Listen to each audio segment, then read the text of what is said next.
So guys, അപ്പോൾ നമ്മുടെ ഇന്നത്തെ പരിപാടി കരുനാഗപ്പള്ളി 411 വരെ പോയിട്ട് വരാം. അങ്ങനെ നമ്മൾ ഉറക്കപ്പിച്ച് പോയി വണ്ടി എടുത്തു, എണ്ണ അടിച്ചു, 411 നമ്മൾ വന്നപ്പം ഒരു 20 മിനിറ്റ് കാക്കാൻ പറഞ്ഞു. എന്താണ് അപ്പൊ ഞാൻ 20 മിനിറ്റ് കാക്കാനോട് നിങ്ങൾക്ക് പറയാനുള്ളത്? 20 മിനിറ്റ് ആവശ്യമില്ല. ഞാൻ വീട്ടിൽ ആ ബിൽഡിംഗ് അങ്ങ് മേടിച്ചാലും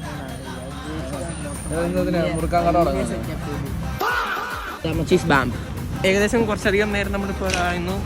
മെയിൻ വിഷയം എന്ന് വെച്ചാൽ അതിനാണ് വീട്ടിൽ കയറാൻ സമയമായി. 6 മണി കഴിഞ്ഞാൽ അതിന് വീട്ടിൽ കയറണം. അതുകൊണ്ട് സാധനം കിട്ടി, സാധനം കിട്ടി. പൊട്ടിക്കറാ പിടിച്ചോ. ടെസ്റ്റ് കറോ.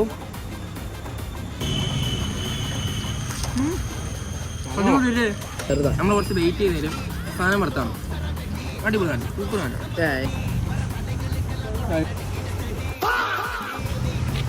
മൊത്തത്തിൽ വടിച്ച് നക്കി.